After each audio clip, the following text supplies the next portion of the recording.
Mystic Cave Incident. On 7th October 2022, 3 cave explorers prepared at the entrance of Mystic Cave in South Dakota's Black Hills. Mark Jennings, a veteran carver standing 6 feet 2 inches, checked his equipment with 2 experienced companions. Their mission was to explore and map a newly discovered lead at the deepest section. They entered Mystic Cave at 9:15 a.m. 40 minutes in, they reached what had been considered the end of the explorable cave. In the farthest corner, a small opening marked recent excavation work. Mark volunteered to investigate first. He removed his helmet and began pushing through the 9 or 10 inch high passage. 6 feet in, Mark encountered a sharp 90-degree bend to the right. He extended his right arm around the corner while twisting his torso. Beyond the first bend, the passage took another sharp turn left, creating an S shape. Mark removed his boots and pushed them ahead to make the turn. Beyond the S bend, the passage angled upward into a small chamber just large enough to sit in. Mark took a moment to catch his breath before preparing to exit. Descending head first, he reached the first bend and immediately sensed something was wrong. His body would not fold around the corners in reverse. 15 minutes into his exit attempt, Mark could not work his lower body through the second bend. His companions could barely reach his outstretched hands. After an hour of fruitless efforts, Mark was thoroughly stuck. He was flat on his stomach with arms extended forward and legs stretched behind. 2 hours into the entrapment, one companion left to call for rescue. 4 hours in, local caving experts arrived with communications wire, food, water, heat packs, and tools. They used a hammer drill to modify the passage, removing rock fractions of an inch at a time. 10 hour brought a crisis when uncontrollable shivering triggered from cold and hypothermia. The drilling continued in shifts throughout the night. By hour 15, enough material had been removed that Mark could pull his knees up slightly. At 5:45 a.m. on 8th October, after 18 hours of complete immobility, the final extraction succeeded. Rescuers pulled on webbing secured around Mark's wrists, and his body finally slid forward. In the chamber beyond, rescuers wrapped him in emergency blankets and provided warm fluids. When Mark emerged into early morning sunlight, the experience had permanently altered his relationship with confined spaces. Pepper Sauce Cave Incident. On the 25th of June 2004, Dan Garrison, 38, and his 11-year-old son Justin prepared for a cave exploration. Their destination was Pepper Sauce Cave in Arizona. The outside temperature was 98 degrees Fahrenheit. Dan had promised this adventure to Justin for his recent birthday. Dan packed minimal supplies with 2 flashlights, snacks, and water bottles. He made 2 critical mistakes: no spare batteries, and he told no one where they were going. They arrived at Pepper Sauce Cave around noon. The temperature inside dropped immediately to 50 degrees Fahrenheit. The passages twisted and turned, sometimes opening into chambers, other times narrowing to crawls. After about 2 hours, they reached the book room and signed the visitor log. They had descended to a lower level using a rope fixed by previous explorers. Dan decided it was time to head back, but the passages all looked the same. After an hour of wrong turns and backtracking, Dan's watch showed 4 p.m. They were lost and no one knew where to find them. Every passage led to another that looked just like it. Dan's flashlight beam was already growing dimmer without spare batteries. As 7 p.m. approached, Dan made a critical decision to create a mapping system. Using a compass on his watch, they sketched passages and marked dead ends. By 10 p.m., their flashlights were noticeably dimmer, and their snacks were gone. Justin curled up on hard ground to rest while Dan continued mapping. Throughout the night, sleep came in brief, uncomfortable stretches. Dan's watch showed 7 a.m. They had been in the cave for 19 hours. Their flashlights would not last much longer, and thirst had become constant. Justin suggested they listen for dripping sounds to find water. They followed the sound through narrow passages they hadn't explored before. Justin's flashlight beam caught a rope hanging down from above. It was the same rope they had used to descend to the lower level. They climbed the rope to the upper level, and Dan recognized familiar formations. Following his memory and their crude map, they made steady progress. After nearly 24 hours, they saw faint natural light ahead. Snapper Point Sea Cave Incident. On the 25th of December 2018, 2 men stood near the sea caves at Snapper Point in New South Wales, Australia. It was Christmas Day, and the ocean looked calm. The men had no ropes, no helmets, and no tide tables. From the outside, the caves didn't look dangerous. The openings were wide, and the waves rolled in lazily. They stepped inside when the tide was low enough that the floor was exposed. The rock beneath their feet was slick with algae. They moved deeper into the cave, exploring the passages. The cave felt ancient, solid, and permanent. As they explored, the tide outside continued its slow, invisible climb. At first, they noticed nothing more than dampening air and occasional splashes. By the time they turned back, the cave had changed. The entrance was no longer a doorway, but a moving wall of water. Waves surged into the cave, filling it chest high before retreating. The exit existed only in fractions of seconds, disappearing behind white water. Every surge pushed farther in, stealing more space. The men were trapped by timing, not by collapse or darkness. A man outside realized they hadn't returned and immediately called for help. Emergency services were alerted and surf lifesavers arrived at the headland. Rescuers positioned themselves carefully, reading the water and watching watching how each wave entered. They waited for the brief moment when the ocean retreated to expose the rock. When the water pulled back, rescuers moved fast into the cave. They braced themselves against the walls as the next wave exploded inward. Inside, the trapped men stayed low, clinging to stone. The rescuers positioned themselves between the men and the walls, taking the impact first. The extraction happened in pieces between surges. Between waves, a rescuer would grab an arm, move a step or two, then stop and brace. At the cave mouth, timing mattered most. When the water pulled back, rescuers dragged the men sideways onto the rock platform. They cleared the opening moments before the cave filled again. The men collapsed, shaking, exhausted but alive.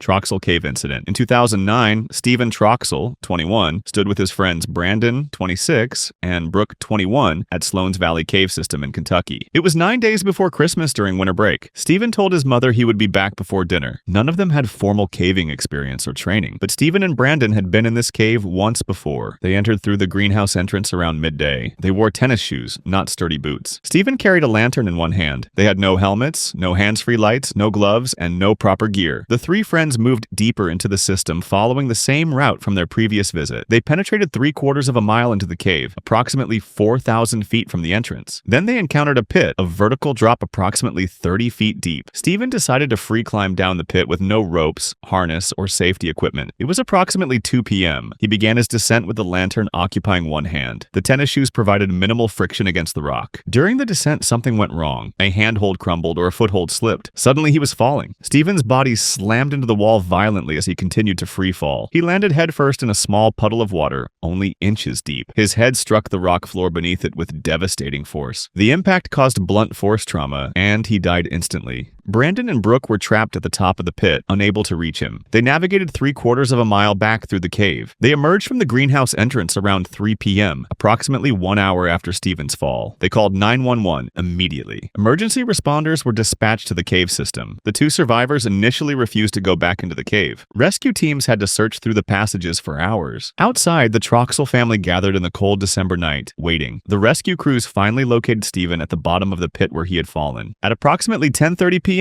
over 8 hours after the fall, rescuers emerged carrying his body. The Troxel family was there waiting as their worst fears were confirmed. Stephen's mother later expressed surprise, saying he was always timid and afraid of his own shadow. 9 days before Christmas, the Troxel family was planning a funeral instead of celebrating the holidays. Rattling Cave Incident. On the 24th of February 2001, two experienced cave explorers arrived at Rattling Cave in Tennessee. Ray Pritchett was 34 years old, and her companion was Michael Green. Rattling Cave had a vertical drop of 133 feet straight down. They began rigging ropes to anchor points at the top. Green volunteered to descend first. He attached his rappel device and began his descent. Green reached the bottom safely and waited. At the top, Pritchett prepared for her rappel. She used a rappel rack attached to her harness with a single auto-locking carabiner. The carabiner had a plastic locking sleeve to prevent the gate from opening. Pritchett checked her setup and began her descent. But something was wrong. The carabiner and rack may have been oriented incorrectly. As Pritchett descended, forces on her equipment shifted. Without warning, the plastic locking sleeve broke. The gate sprang open. Pritchett's rappel device detached completely from her harness. She suddenly found herself in free fall. She plummeted potentially 100 feet or more. Pritchett's body slammed into Green face first with tremendous force. Both crashed to the rocky floor. The impact was devastating. Pritchett sustained multiple fractures and head trauma. Green injured his arm. Both lay at the bottom of the 133-foot pit in shock. Green was in better condition than Pritchett. He understood their only hope was for him to climb out and get help. Despite his injured arm, Green prepared to ascend. He pulled himself up the rope foot by foot. The 133-foot climb took significant time and effort. When Green reached the top, he immediately contacted emergency services. Specialized cave rescue teams arrived. They descended with a rescue litter. Rescuers found Pritchett conscious but in extreme pain. They stabilized her and placed her in the rescue litter. The team hauled her up 133 feet using pulleys and ropes. After a long ordeal, Pritchett emerged from the pit. She was transported to the hospital immediately. Remarkably, she survived a fall that could have easily killed her. Guna Caves Incident. On 3rd September 2006, 9 friends from Kerala arrived at the Guna Caves in Kodaikanal. Locals called them the Devil's Kitchen and refused to visit after dark. By 2006, 13 people had fallen into the caves and never come out. Hidden holes dropped over 100 feet